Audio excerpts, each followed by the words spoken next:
Mr. Joshi is the Chief of Service Delivery and Excellence and is responsible for end-to-end management of transactions initiated across mediums, payout processing, fund accounting, custodial services, investor distribution, experience management, pan-India. I would also call upon Ms. Kirti Gupta from Aditya Birla Sun Life Asset Management. Kirti is the COO there. She has over 20 years of experience in the areas of risk, compliance, investments, and sales. Next to her is Mr. Sandeep Batra. Mr. Sandeep Batra is the Executive Director, ICICI Prudential Life Insurance Company. Mr. Batra has been working with ICICI Group for the last 17 years. He's been a founding member of the team, and recently he led the team which completed India's first insurance IPO.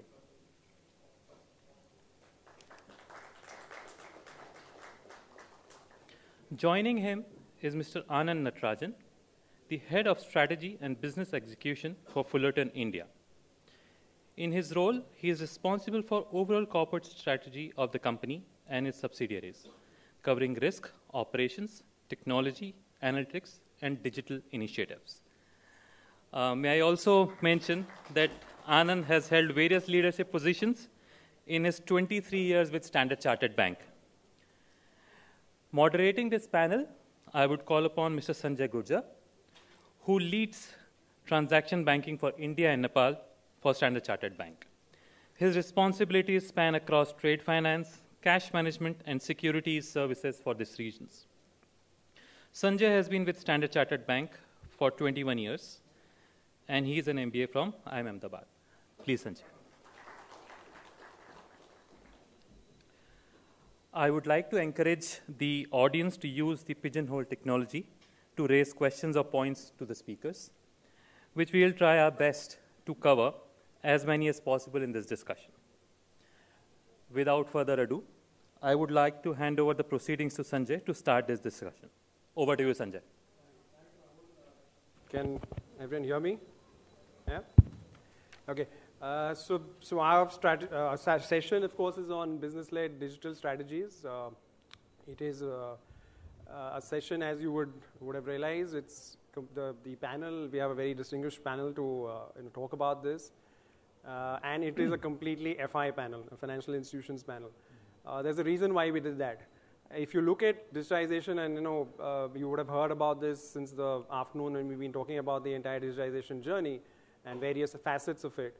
One of the sectors and industries that we as bankers have seen to be most receptive and most also putting a lot of pressure on us bankers in terms of getting things going, the digitization route, following in the footsteps of what the government has planned to do, using all the things and tools that we have, it's the FI sector. And which is why we thought a good mix of FI clients here across NBFCs, mutual funds, and insurance companies would be a great way to delve into what goes behind a digital strategy of any company in India in this time and age. So let me dive in straight. Maybe what we can do is start with the first question, which I'll just request all my panelists to spend a couple of minutes talking about, from their organization's perspective, the digital journey.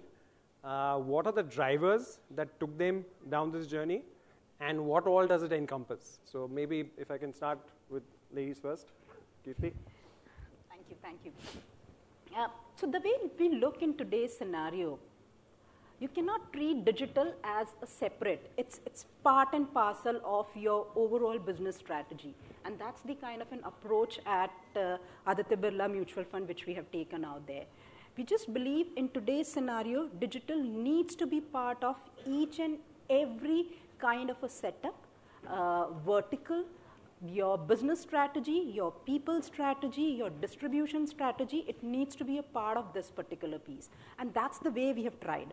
We've used digital strategy in a great way to do expansion of a business, finding out new avenues of penetration, and expanding the overall current base. So if you know that in case of a mutual funds, of the overall GDP, we are somewhere around 3% into mutual.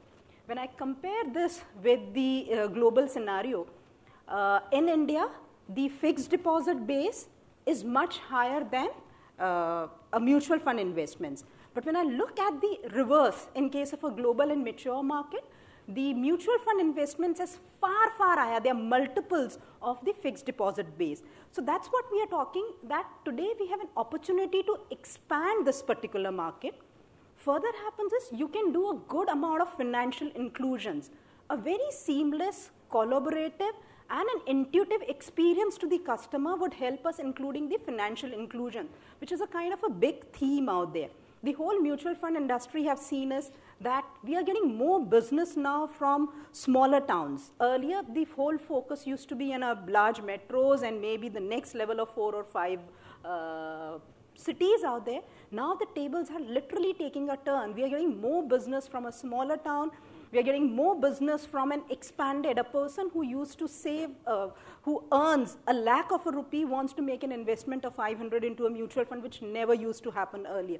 So we are using digital to expand our market width, penetrate it much deeper, and making it an inclusive strategy rather than saying is I would have a separate digital vertical which will drive my digital business. I think that's not how it would sustain out there. Thanks, Kirti. Sandeep?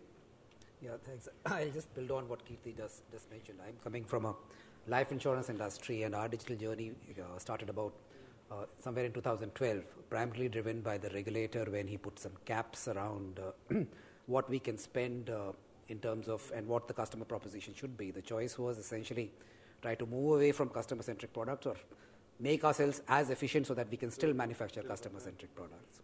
So if I wind back to 2012, I mean, it used to take us about 2 weeks to issue a policy.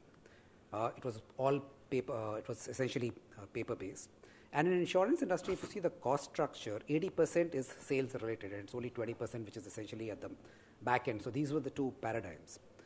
So what we started looking at was using tablets as the first this thing as part of the sales initiative. Digitization in our case doesn't mean going online. I mean, the cost is essentially around. So we did one thing in terms of got the tablet integrated with our central underwriting system. We integrated with Aadhaar. I mean, that is way back in 2013. I mean, Aadhaar we are talking about right now. And integrated with ICICI Bank. So if you have either of the two, we were in a position to get the KYC details at a source. The system allowed, while you're talking to the customer, to fill the rest of the form, check if there is a medical need or not. In case there's a medical need, fix up a doctor's appointment, and the policy could then be issued over a period of time in just a matter of hours versus what used to take almost 2 weeks. So there has been a significant change which has happened. The risk profile has significantly improved because all the issues around frauds of the KYC not being available at source has sort of been addressed. The payment comes immediately. The underwriting goes to the rules engine, and I think the biggest beneficiary essentially has not been the bigger towns, it's been the smaller towns. Because the policy used to go the application used to go from a smaller town to a hub location, and then there used to be some checking over there, and people used to come back, oops, this is not right. Some back and forth used to happen. So it's been a great journey, I mean, as far as we are concerned, and the biggest thing is the number of, the turnaround times. I can see even in a place like Bombay, we have, over the last 5-6 years, we would have reduced the branches by half, and the sales have actually doubled. So if I'm just putting these numbers in context. Thanks, Sandeep. Vivek? Yeah. First of all, Sanjay, thank you for having me here. Great audience to engage with. For me, digital journey started about 5 years back, but what I vividly remember, Sanjay, is, the presentation Sandeep, our CEO, Sandeep Sikka, our CEO, made to the board, and we co-created a vision as to how this business needs to look like, what is the future that we want to invest in. And let me be honest, 5 years back, there were no conferences talking about digitization. We were lonely in that space, and it feels really nice looking back. When we decided our ethos as customer experience, what are we going to do when we are embarking on digital journey? So we focused on customer experience is the goal, and then work backwards on creating simplicity and convenience, which was technology-led. Now, to me, that thought process, that initial design, and we were fortunate to have someone like BCG who have worked in this space extensively to partner with us. So it's not just about creating digital, but 360-degree approach to digital, wherein your entire organization's senior management was aligned on day one, and that helped creating integration at teams level. So digital is not just about marketing or front end, but it's an integrated approach, and those steps, those designs that we created, when I look back, were primarily responsible for the kind of business that we are getting on digital front. Thanks. Yeah. Anand, from an NBFC perspective, what's the... You mentioned, Sanjay, that financial institutions were at the forefront of digitization. And I would put it this way, that I think we were forced to make those changes. Yeah, that's right, actually. Right? Yeah. Simply because of three large tectonic changes. First is, if you talk about digitization, it's really about how you adapt to customers adopting new technologies to manage their way they manage their business, how they interact with brands, with products, and with even others through social media. And what that did, and what it has done, is it has changed the expectations of the customer. People like us and banks used to make money out of friction in process, and they used to make money out of the information asymmetry that you had. So you created a whole host of frictions around how a product ran, and then you made money out of it. With availability of information, with ease of transactions, those paradigms are changing. Customers are able to understand what you have to offer, measure you against others. They measure us, and not just against other banks. They want to measure us against how Uber provides a solution. And therefore, you are forced to make the changes in the way you operate. That's the first part. The second part is really the entry of fintechs. And when I speak about fintechs, the simple, the nimble people who are disrupting the way you operate. Whether they succeed, whether they gain market share is a different matter. But what they are doing is they're making and demanding innovation. And the expectations are being shaped by that. And the third, of course, is an enabler, which I think is the improvement in the infrastructure, whether it be identity, authentication, payments, the availability of data. That's allowing you to make more changes in the way you operate. So these are the basic principles around what we have done around digitization. And broadly, it's themes around three things. Number one is, how do you make provision of money to customers need-based, seamless, frictionless, and intuitive? Okay. At the end, putting money into people's wallet for lending is a utility. People don't buy loans. They want money for a need. So how do you interpose yourself between the customer desire and how you can provide the money? And that is really the differentiator that we're looking at.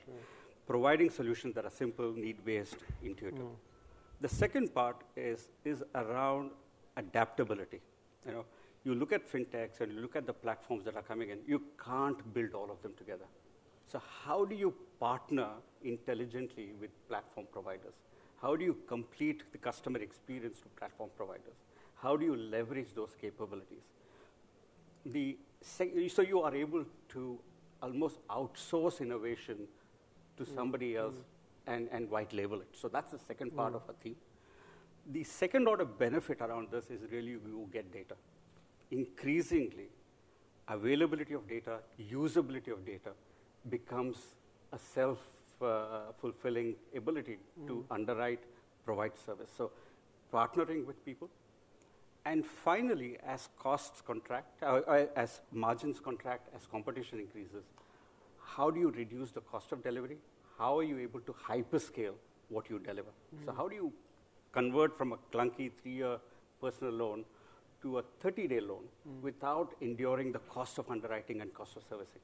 So that's the third part of automating and get as much as possible to straight through. So Sure. broadly, that's the theme Yeah, we're yeah. adopting. Thanks. Just a quick reminder to the audience, the pigeonhole thing is on. So please put in your questions. If you have any, please put them into that.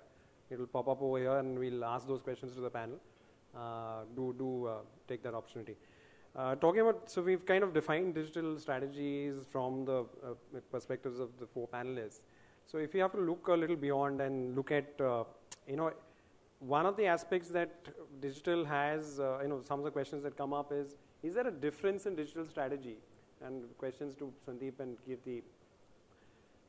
Across demographies, across geographies, is there a segmentation, tier 1 cities, rural, urban, are there divides in the digital strategy simply based on client behavior? Or is that a myth? No, I'll tell you our story around this. Normally, it's expected that when you launch some of the projects which we really talked about, a city like a Bombay or a Delhi will be the first one to adopt it. When we launched it, there was a fair bit of, it has its, teething troubles. There is hiccup because the whole sales process is changing. But suddenly we realized that it is not the Bombay and Delhi guy, and the person whose life it really made a big difference was somebody in Jaisalmer.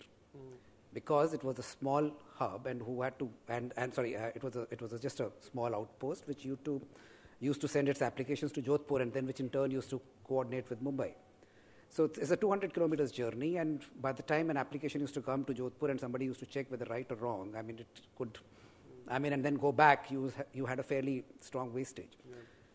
So that boy found that this technology can really change his life and because of technology, it's hitting Mumbai first. And then he gets the results and the policy gets issued to his customers. So suddenly his numbers almost doubled, from a very, very, very small base. So we asked him what is really done, and this is where. And so we got him back to our own, the sales forums that we have, and asked him to present what did he do and how did it change his life. That's when, things really started adopting. So I don't think so this is about rural or urban or a demographic here or not. It's about who is the first adopter about it and whose life it is really changing. If it's going to change my life, I will adopt. Yeah. Let's be, digitization is not an end in itself. It is supposed to achieve either a customer experience or it's supposed to achieve a cost efficiency. We are all, that's the only thing it is supposed to achieve. Yeah. So, our take has always been and once you start doing it, then everybody started adopting it. In Mumbai also, if you can imagine, if a person is coming from Andheri and coming to our own office, and if he has to make 2 trips, his whole day is gone. That's about it. And technology makes a world of difference. Kirti? So I think I'll fully agree with what Sandeep is saying is, it really does not matter that which area. A customer will adopt if you're giving him a service which is as per his need. If he's able to fulfill a goal or a need, then he would adopt to this. And I give you kind of a mutual fund industry example. SIP, if you try and look at the whole process is extremely complicated when you do into a physical world. If a customer wants to register a SIP, it was taken that 30 days is the bare minimum kind of a time that I'll need to take. But with the use of digital technologies and the payment gateways, today you can do an immediate, right now, clicking 3 or 4 buttons and do a registration. So when you do it, is there further opportunity for you to reduce it to 1? Then I'll say, yes, there's still an opportunity out there. Are we exploring that or are we moving into that particular direction? So I says, that's what digital. So if you were taking 30 days, today you're taking a few hours, can I do a kind of a seamless integration and say it happens out there? So what is it that we are trying to? It's extremely important in digital world that you become intuitive. It's extremely easy today, kids who born understand mobile and says this is the way it expands and this is rather than using a television. Because that's the kind of, and we need to align ourselves to that particular environment. So as unless and until you look at the external ecosystem and align to that particular ecosystem, you would always be doing a catch-up kind of a job. And generally we always talk about sales. That it helps me in taking the market penetration, but there are various ways in which digital technology, you can make the life of your own employees extremely simple. You can make the life of a distributor Very, very simple out there. He does not have to run from pillar to post. He does not have to say, I need to go to 4 different agencies out there and I need to put those kind of a thing. You can provide him extremely simple, seamless experience out there. The another important aspect that digital offers you, your ability at the back end to do a data analysis. So the moment you do that data analysis and prompt him that, look, this is what it is happening, this is what you need to. And if I can fill up an application form, or if I can tell my employee, look, this was a customer who has given you a business out there, but in last 1 month you have not met, but he's doing this. Can you please go back and connect with this particular customer? You can go back and say, look, you are entitled for a holiday, a block leave which is coming out there, but you have not taken it, you have not planned it. Can you give a kind of a notification or support him and says, please look, this is the kind of a thing happening. You can provide a kind of an enabling environment for people to work it out and says, how do I? Today, when it comes to digital, the opportunities are unlimited. You should have the ability to think and deliver it. So we jokingly used to talk, who thought the washing machine would be able to place an order for a detergent? Nobody ever thought, but it's possible today. How do you know today a washing machine would be able to self-correct itself? This was unimaginable, but today this is happening. The washing machines comes with a button and they'll say, okay, this is the kind of a problem, press 1, 2, 3, this problem will get resolved. Nobody ever thought of it. So that's the kind of an opportunity available. We just need to encash that. From a customer's perspective, if we look at only from our own perspective, we would not achieve. But we look at from the other person's perspective or the customer's perspective, his adoption would be definitely very, very high. And the customer can be an internal customer and external customer. Yeah, but talking of customers, how critical Viva is customer education? Because in the midst of all this, you may be doing whatever you want to do, but ultimately if the customer is not really there, and therefore what is your experience? On that. So, Sanjay, while digital is clearly increasing, and if I can say, Sanjay, what has happened over last 5 years journey, now today, 1 out of every 4 transaction, I'm repeating, 1 out of every 4 transactions is happening digital, right? So, basically learning for us is if you keep customer experience at the forefront of what you're doing and then work backwards, this is the kind of response that you get. And when I say convenience and simple solutions, with 1 click you invest, and investing is easy, you're getting in money. But at mutual fund industry, thanks to a team sitting there, we could design a product which became an industry initiative, and thanks to Kirti and other colleagues, now instant redemption is reality. So it's not just about, getting money, but allowing customer to redeem in 5 seconds, 10 seconds, 365 days, 24/7 is something that we have achieved, right? So there is a 360-degree approach. Now what we need to do is take this to investors and make sure that they are aware about what mutual fund can do. And just to convert this discussion into how customers respond when you create convenience. I just want to give some hard facts and numbers. 1 out of 4 we have seen, but liquid fund, which has taken 10 years for us, we have launched that product more than 10 years back. Whatever numbers that we achieved in 10 years, in last 12 months, we achieved 60% of those numbers in last 12 months. So this is what happens when you are effectively able to take your product and convenience to investors. And that's where I guess education plays really, really important role. So for me, the title click and mortar, I think that's the combination, or phygital as a combination, that's going to create a success. And I must appreciate here, Sandeep Sikka, who's my CEO, Bala, who's Birla CEO, industry has come together and created that mutual fund Sahi Hai. Is a sort of education wherein on prime time, I had never seen mutual fund. India-Pakistan cricket match, and during the break when rates are highest, mutual fund Sahi Hai, right? Yeah. So I'm saying it's a combination of all these factors coming together. Education will play an important role, and we are seeing that happening right now. Sure. Anand, you spoke about analytics from a credit underwriting perspective, and that is most critical for you, and to a certain extent, of course, Sandeep, from an insurance underwriting perspective.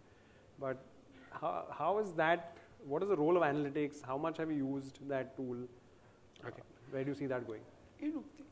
We are in the retail lending business, so we've always relied on analytics to underwrite a customer. So if you look at a broader range of digitization, when you underwrite a person, you do three things, right? You validate his credentials. You then assess his willingness to pay and his credit discipline. And 3 years assess. And I think I will direct it to Vishal. The question is, in India, digital transactions are charged by almost all banks, while check payments are free. Why? Is there any RBI regulation on bank charges on digital transactions? I think in India, we have one of the cheapest digital transactions in terms of the merchant discount rate that is charged. I think most of the customers are not charged at this point, but it is very, very low value, even if the customer. So we have P2P, which is person to person and person to merchant. Predominantly, most of the banks have made P2P very free or very, very low. There is an interchange and MDR that is charged on P2M, and on debit and on UPI. There is regulations around it, which is very, very significantly lower than credit card. We all know the MDR has been capped for less than 2,050 basis points and about 65 basis points. So I think comparatively, I can confidently say that we are striving hard to reduce the cost of transaction for digital. The question on why checks are not charged and why digital transaction, I think there's a cost of cash. Everyone, even today when I make a cash transaction, the merchant accepts it without any charge. Similarly, the consumers are not, but someone is taking the cost of the transaction, in the whole ecosystem. When the merchant takes cash, he's, having the risk of carrying the cash, depositing. There's a lot of hidden costs that are there for a merchant, and I think that with digital can be reduced, and that's why we charge in India, because I think cost of cash I know is about close to 2 to 2% per merchant. So I think digital makes it very, very simple, and I think in India I can confidently say we are regulated, and RBI is monitoring it, and it is one of the lowest ones that we have across the world. Thank you, Vishal. And I would like to thank Vishal, Alan, and Sarvanam for being with us, answering our questions, and thank you all for attending the session this evening. I hope you found it useful. Thank you. Thanks to all the panelists. May I request Ali and Alan to hand over to both our external panelists, please.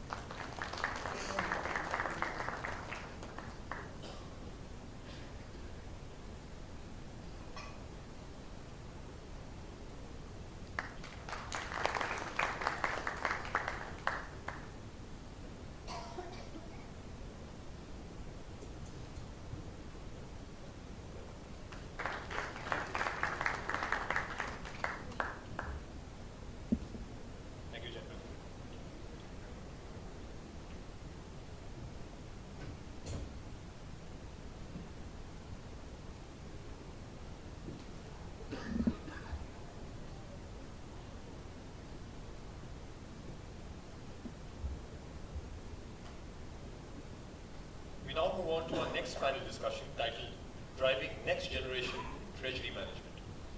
May I invite Byron Gardiner, Executive Director, Treasury Solutions at Standard Chartered Bank. Byron has over 20 years of international treasury experience, the last 17 years of which have been focused primarily on the Asia-Pacific APAC region.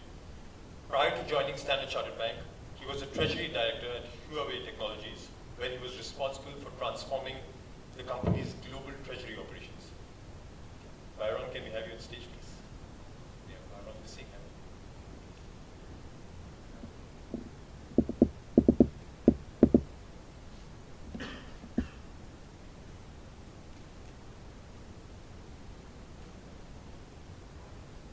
Here we go, Baron.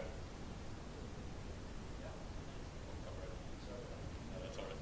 You can take the That's all right. Yeah. Yes. Yeah, that'd be perfect. Joining Byron on the panel are Mr. Soumyajyoti Paul, Vice President and Head, Liquidity, Working Capital and Trade Finance, Reliance Industries. Prior to his current role, Mr. Paul was associated with ONGC Mittal Energy as Head Finance and Bharat Petroleum Corporation Limited in the Risk Management Division. He is an avid learner and user of new technologies, which help in efficient treasury management and has implemented various projects in this area till date. With him is Mr. Venkatesh Vishwanathan, Senior Vice President, Treasury at Vodafone India Limited. He has been a telecom veteran for the past 18 years and has had varied experience in finance, operations, accounting, and business partnering.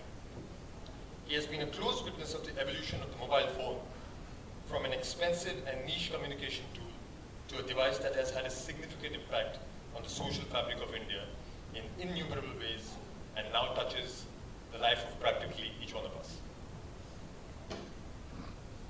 Pardon? You may now begin.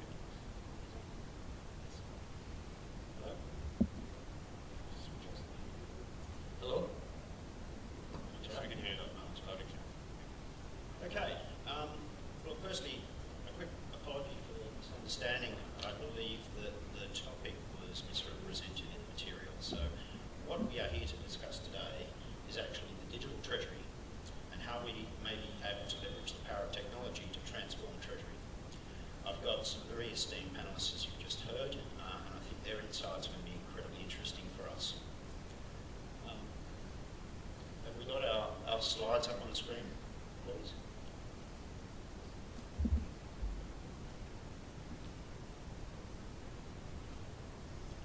Okay, so as we're all aware, we're all being confronted with a tidal wave of new technology, both bank and fintech, and it's making its way into the lives of us in finance and treasury.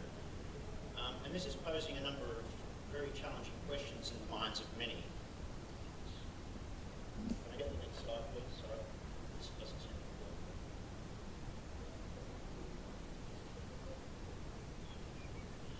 So it's all about what does it mean for your treasury? Technology, indeed. Okay, so it's posing a series of very challenging questions, I think, for many of us. What does it mean for your treasury? What is the role of the bank in the future of your treasury? And a separate question around what is really realistic and achievable. So I think our intention today in this conversation is really to address some of these issues, not as a lecture as much as a conversation, and trying to be as interactive as possible with the audience. The idea being to try and really get some key insights that you can take away and reference in the context of your own businesses. So let's get started. I think in our collective view, one of the greatest challenges for corporate treasury these days relates to this rapidly evolving technology landscape. And it's all about a key question around how do I leverage new technology for the benefit of treasury. So to a large degree, and I think we've had some conversations just now amongst ourselves, this is really like gazing into a crystal ball. What are the changes that are coming? How will technology impact treasury, both today and into the future? And indeed, what role will banks play versus fintechs as vendors within your business?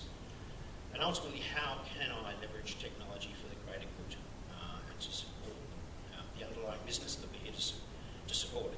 So all very tough questions, I think, and no clear answers.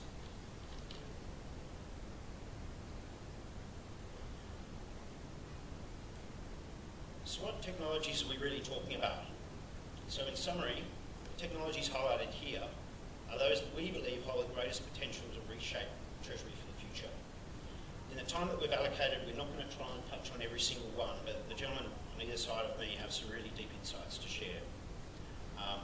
Really focused around Treasury technology in sort of better, faster, and cheaper. So I think the first question now is available for you amongst the Pigeonhole app.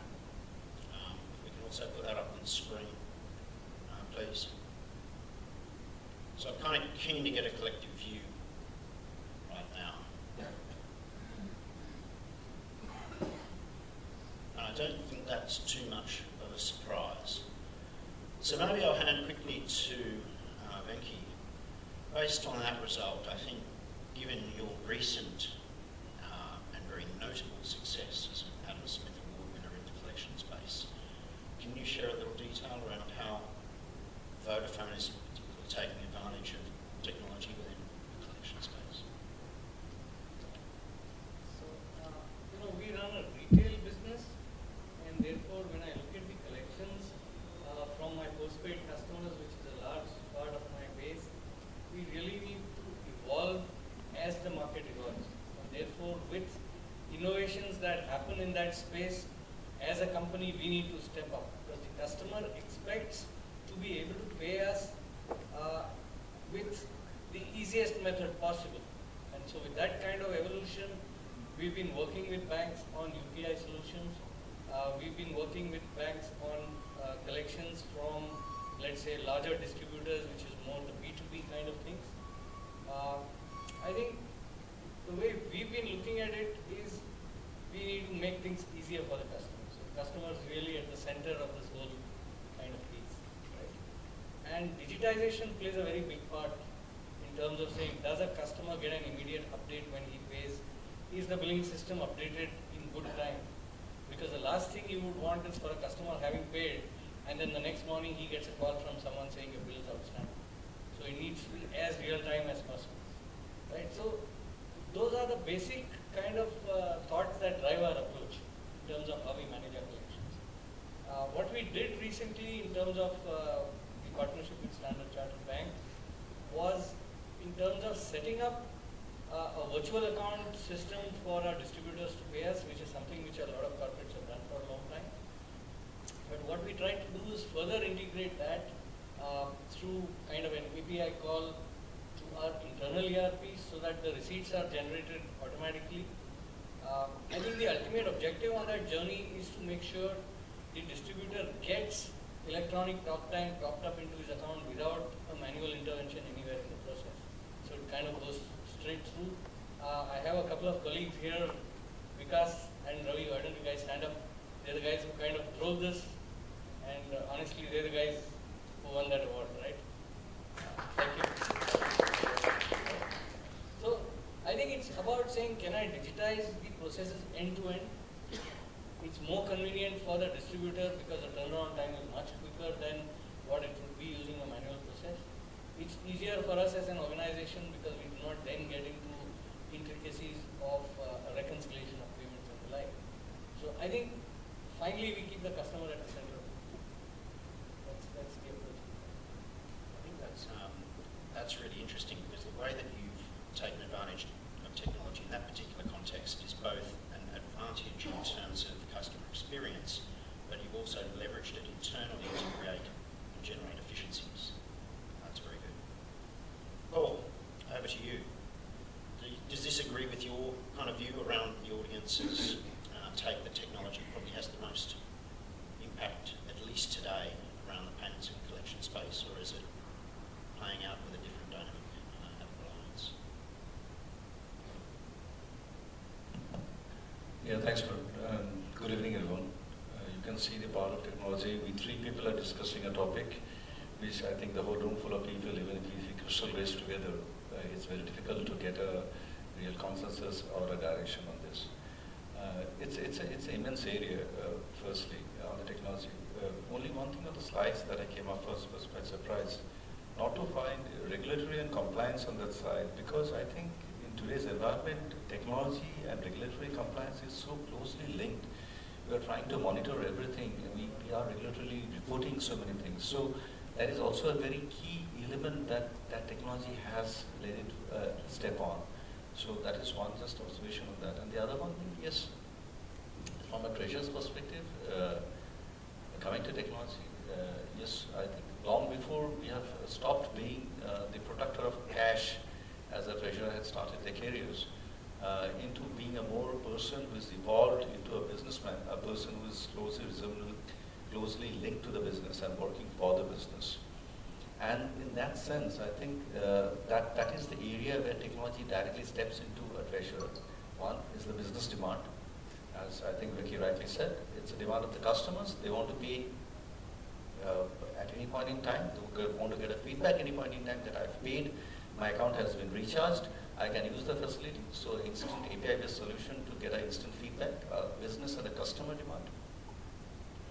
There is a demand internally from the perspective of the environment, that the environment is changing. I have to make regulatory compliance.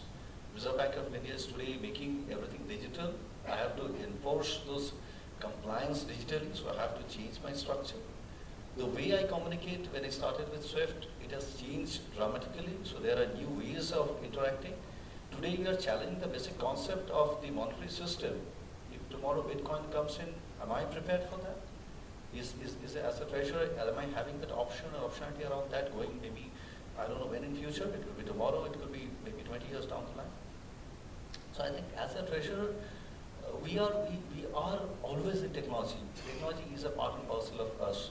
The way we perform, the way we manage our cash, the basic performance of our treasurer in the cash management is actually highly dependent on technology. We want straight-through processing. Venki had already mentioned that. It's an issue of control. It's an issue of efficiency.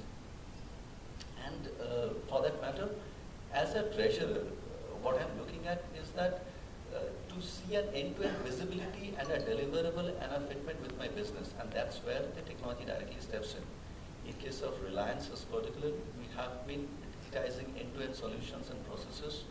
We have been working with SWIFT. We have already started, ended completion on the trade on the SWIFT side to get the inward LCs on the SWIFT. We are moving to a SWIFT-enabled bank platform.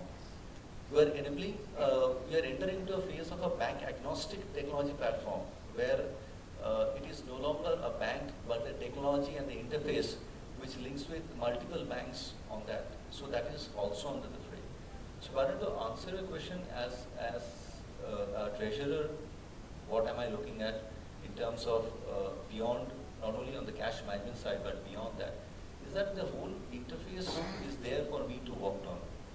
Right from my regulatory compliance, right from my payments and collections, which is very operational. And remember, my understanding as it is moving is that we are not far from a 24/7 treasury, where the treasury does not operate on a time scale, not on a particular time. Today, a simple example is that Government of India is accepting or ensuring that the customs payment is made as late as 11 o'clock in the night. So nothing stops them from tomorrow, and nothing stops the environment from tomorrow changing. The IMPS is there. It has a limit, but it is there already. It enables you to transact throughout 24/7 on that environment. So we should be, as a treasurer, I think the next step for us is to be enabled technologically, to be in an environment of 24/7. And that 24/7 is not a manual or a human-driven environment. It is an environment led by humans, but supported by technology. I couldn't agree more with that point. I think that with this evolving landscape around faster payments, 24/7, 365, I think at last count there were 17 markets globally that were enabling that. And that does literally point to a 24/7 treasury. And I'm pretty sure that everyone in the room is not that interested in doing that 1 a.m. to 4 a.m. shift. So where does that put us? It puts us into the minds of how do we leverage robotics and artificial intelligence to handle some of that really transactional treasury activities. And maybe, and I'm keen to hear your thoughts on this, in that new world where technology is delivering so much automation and the landscape is evolving to such a degree, what is the role of Treasury going forward? Is it a purely strategic function that sits there and oversees the automation, but maybe takes advantage opportunistically of it to better manage the balance sheet? Can I hand that one to you, Mick? If I might just comment on another thing before I answer your question. So I was having a look at that graph, and I noticed on the right side, under trade finance, it showed a 0, which from my perspective was a little surprising because when I really look at trade and transactions, I think the advantages of digitization can be really huge in that area, because we are dealing with, vendors, we are dealing with customers, we are dealing with banks, and probably counterparties all over the world, not necessarily in the same jurisdiction as we operate. And I thought some of the developments like the bank payment obligation were something which had a lot of promise, but they haven't really got on. But if implemented right, digitization will have huge benefits when you're actually dealing with a supplier on the other side of the globe. You're dealing with a bank intermediary. You're actually looking at financial flows that happen through multiple countries involving probably multiple currencies. So I was a bit surprised to see the zero there. I think that's an area which probably has a lot of promise in terms of right implementation of digitization. My vendors can actually avail of financing on a bank agnostic basis. If I upload all my bills there, my vendor can actually say these bills are approved by the customer, and then banks can actually bid to finance that. So I think the promise we have on some of those developments is quite immense. Now back to your question. I think there's a lot of stuff that's happening around us in terms of how technology evolves, right? We've been looking at cloud computing, analytics, big data, which we typically think is the domain of the marketing, it's a domain of another function. Robotics and process automation is something which I do know that banks are trying that big way, because they are handling a huge volume of transactions across multiple customers. That's something which banks have been using much more than at our end, on the corporate end, but certainly treasurer's life, because if the bank is evolving to a better way of working, I think as customers being on the other side of the transaction, we need to keep in step. That's the only way we can actually get maximum benefits of what's happening in terms of the technology evolution. I think there's been a lot of conversation about smart contracts. In the field of banking, also in the field of insurance, for example, I've read stuff about saying, if let's say the weather changes and there is an outside input into the system, the insurer can automatically release a payment, which is actually based on very objective, measurable kind of changes. So I think, whether we talk about distributed ledger, blockchain, banks are moving on that space. And I think on our side, we need to make sure we understand those technologies and we are kind of in step to not only get the benefits out of those evolutions that happen, but also kind of work with the banks to make sure it evolves in the right way. So there's a lot of stuff that's happening around. There are new kind of short forms. I always thought NLP was something to do with psychology, neuro-linguistic programming, until we realized there's something called natural language processing.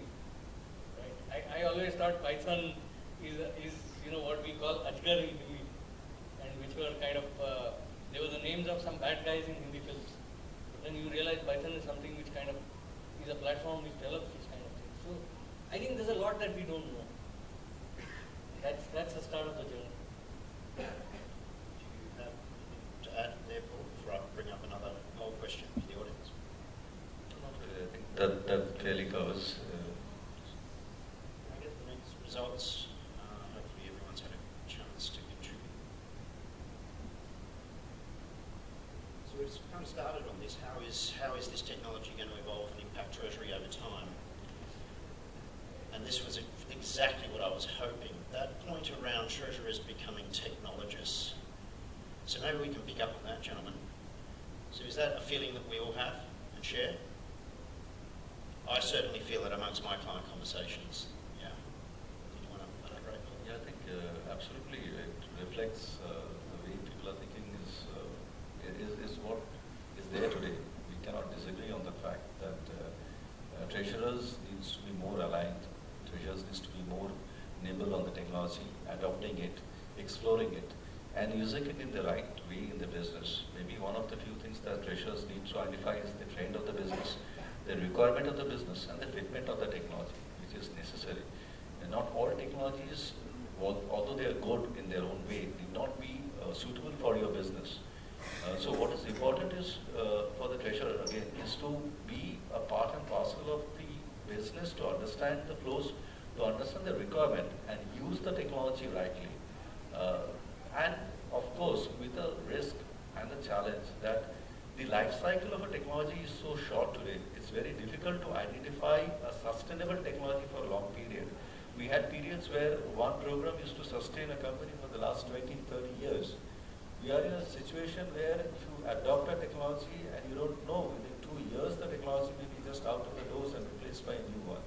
I think that is very important from a treasurer's perspective, again from a treasury-centric perspective, to identify those technologies and maybe use technologies in a manner which can be used in a sustained manner and yet be nimble for a changeover without disruption to the business, because technological disruption can really bring down a business, and especially in a very online and strategic function like a treasury. So it is very important for us to be ready for a changeover. At a point of changeover, there is least transition and disruption in the business. So I think there's no second thought that we all need to go back and start maybe Googling, having the iPads at hand, and maybe learning from each of our kids as to what is the new thing on block. Many of the people, at least in our scale, in our companies, many of the business conversations are today limited in very fast in WhatsApp also.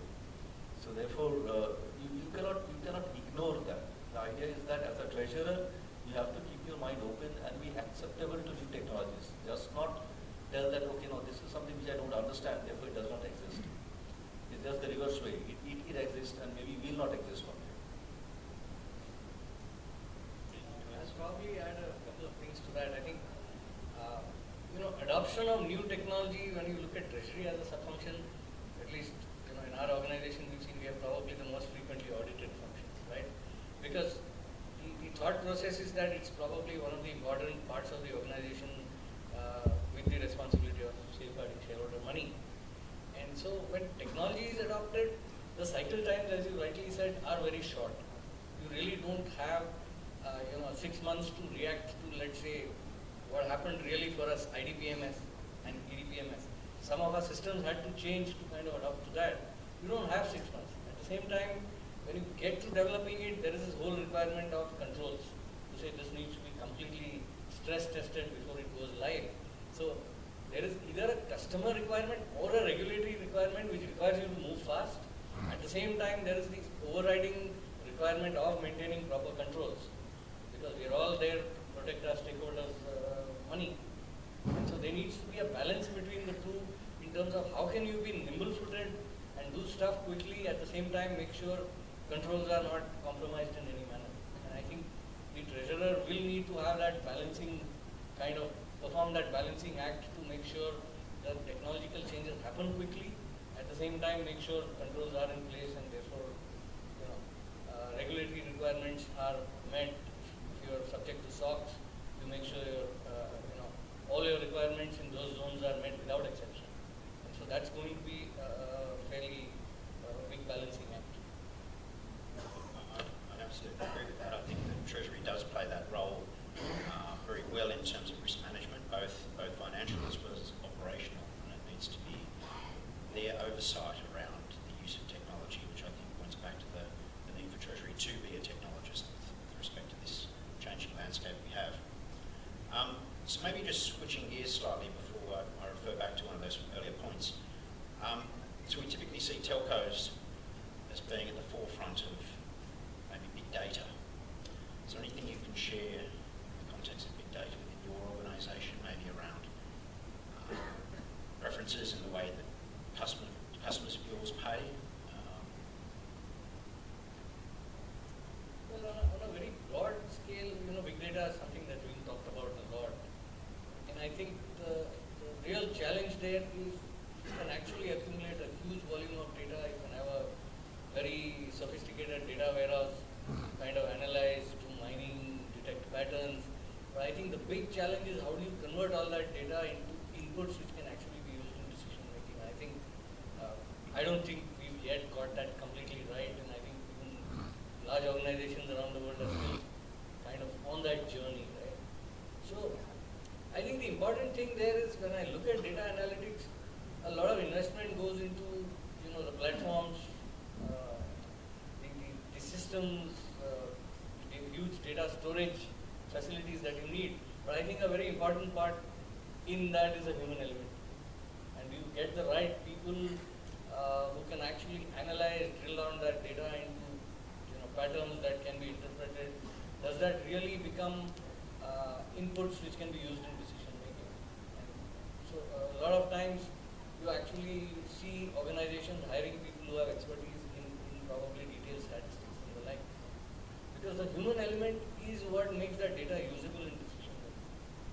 And I'm not too sure whether globally we are actually investing as much into that point as much as we do in terms of putting the systems up.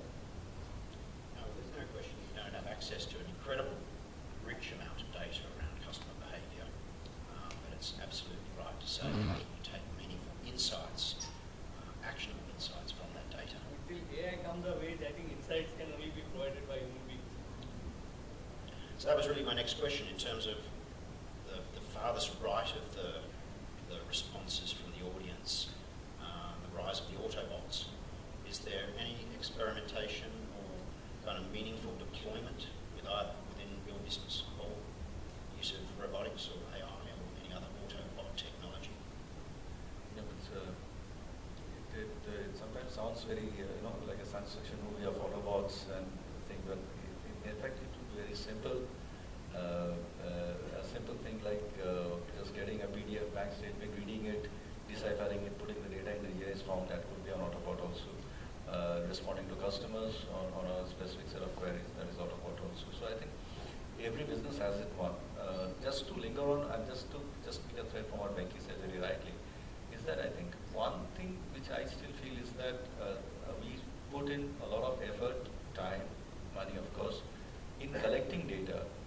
But I think also we should spend some time in introspecting what is it that we require out of that data.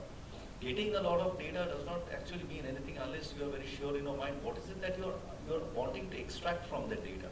Once you're sure, I think then the database becomes very effective. Or else you can create a huge pool of data and you can keep on analyzing and finding trends. But are those trends what you're looking at? I think that is also a very key part in terms of the big data analytics.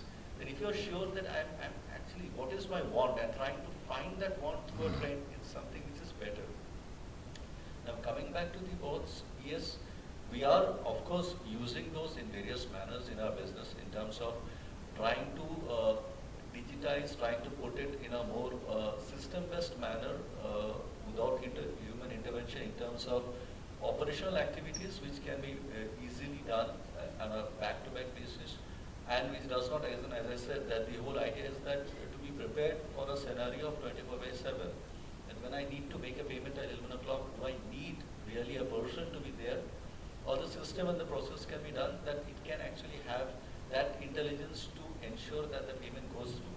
And not only the payment goes through, both at the front end and the back end have those intelligent, maybe the matrix checks that are done, which are very necessary for in terms of screening, in terms of making sure that the controls are there under which the payment goes out. Payment is only just a function. There could be similarly so many other areas where we can look into that in terms of monetizing, in terms of putting that.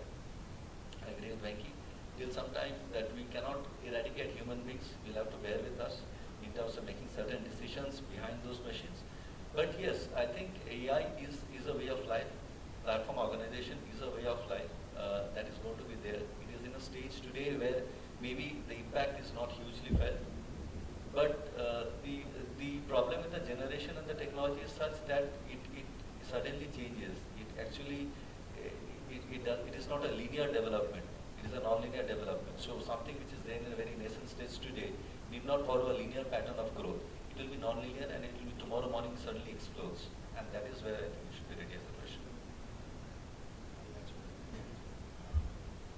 In a lot of instances, I think we're seeing that where there's really no sign of the change that comes, and when it comes at a rapid pace. So I want to switch gears a little bit and just ask a very open question around the culture of both of your organisations when it comes to dealing with new, untested fintechs. Have you been approached by fintechs, and what is the kind of corporate philosophy around embracing what they can deliver when it's possibly of tremendous value, but yet possibly maybe untested. Who wants to take that first? Thank you. So I think on the transaction side, fintechs have kind of entered into a zone where they could kind of give the banks a run for their money, right? But the fact remains that a banking relationship is much more than only transactions. And therefore, at this point of time, so to set it straight, I don't think we've entered into serious discussions with fintechs on what they can do for us yet, right? But as you say, that could be something which could change overnight. If someone could give me cheaper transaction capabilities, we would seriously look at it. But I think the banking relationships as of now are much more than that. And fintechs have kind of stepped into the transaction space at this point of time. I think the key to that is, data, as we say, data is the new oil. And who can exploit that better? Can a large bank do it better, or will a nimble-footed small fintech do it better? Because in these starting stages, the small fintechs do not have as much constraints in terms of funding, because they do access a decent amount of funding to kind of set a proof of concept and say, I have something that's going to work in a live market environment. So I think the key to that is banks are associated with a certain level of trust. With a new fintech, you will probably think a bit before you get into serious dealings with them. But as I see, in the long run, fintechs would be more nimble.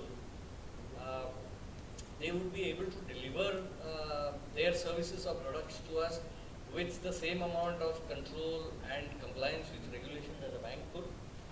And probably 3-4 years down the line, I see fintechs really making their mark in that space. And I guess the choice for banks is either to kind of be like a fintech in terms of how they operate, or maybe partner with a fintech. So that's the way forward that I see in terms of how fintechs would be relevant for a corporate treasury. So that's really interesting, because I think when we were talking earlier, I took a long, hard think about some of your comments, Paul, around what is the role of the bank in the future, and I took confidence that you felt that there was still a role for us to play in the future. Could you just elaborate on that? I think this is probably going to be the last of, sorry, Mr. Moderator. Are we short on time at the minute, are we? Okay, so this will be the last of it. Well, just make it very short. Yes, I believe I am with Venki in terms of the fintechs. Fintechs, of course, are necessary in a system because of the ideas.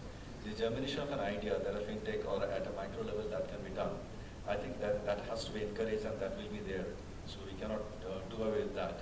But however, in very short, I would rather work with a fintech under the shade of a banking system because the depth, assurance, trustworthiness, the infrastructure which is there in the system. So therefore, I think it's a partnership where the technology and the banking will go together with the bank. So to answer questions, no, I really believe, because just a short, just going back to our discussion, is that I still believe that after all this turmoil in the financial market, in the banking, there has been a theory that the banks should go back to the basics, meaning the understanding the customer, being a part of the customer, working with the customer. So I think once they do that, the fintechs just work along with them.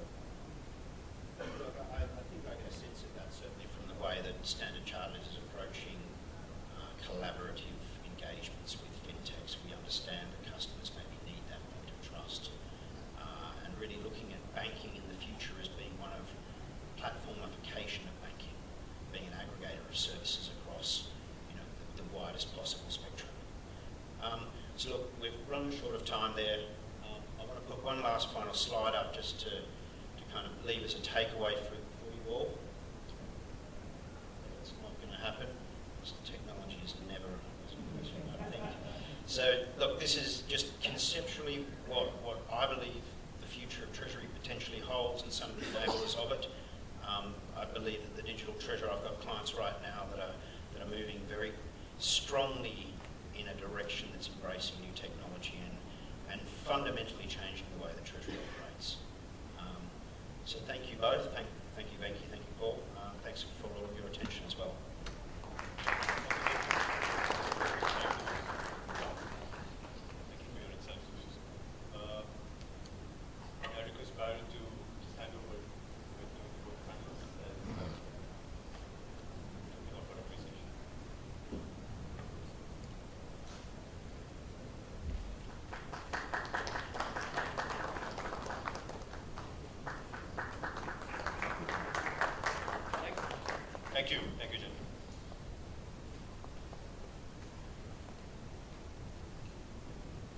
with that, we conclude our panel discussions. However, with the business end of this event now coming to an end, we now move to some laughter. So, ladies and gentlemen, we bring on Atul Khatri.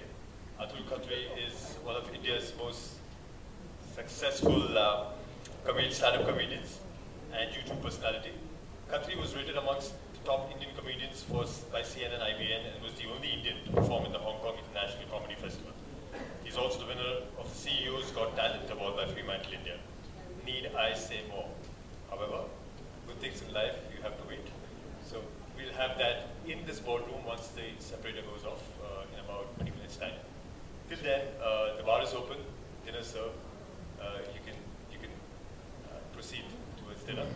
But thank you very much, ladies and gentlemen. We really appreciate that you've taken out your time, precious time, and come here to join us this evening. Thank you very much, and we hope to see you soon.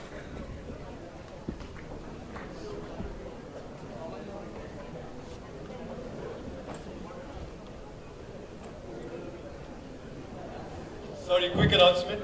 Dinner is not yet served. The bar is open and there are appetizers. So dinner will be in some time. Sorry about that. Thank you.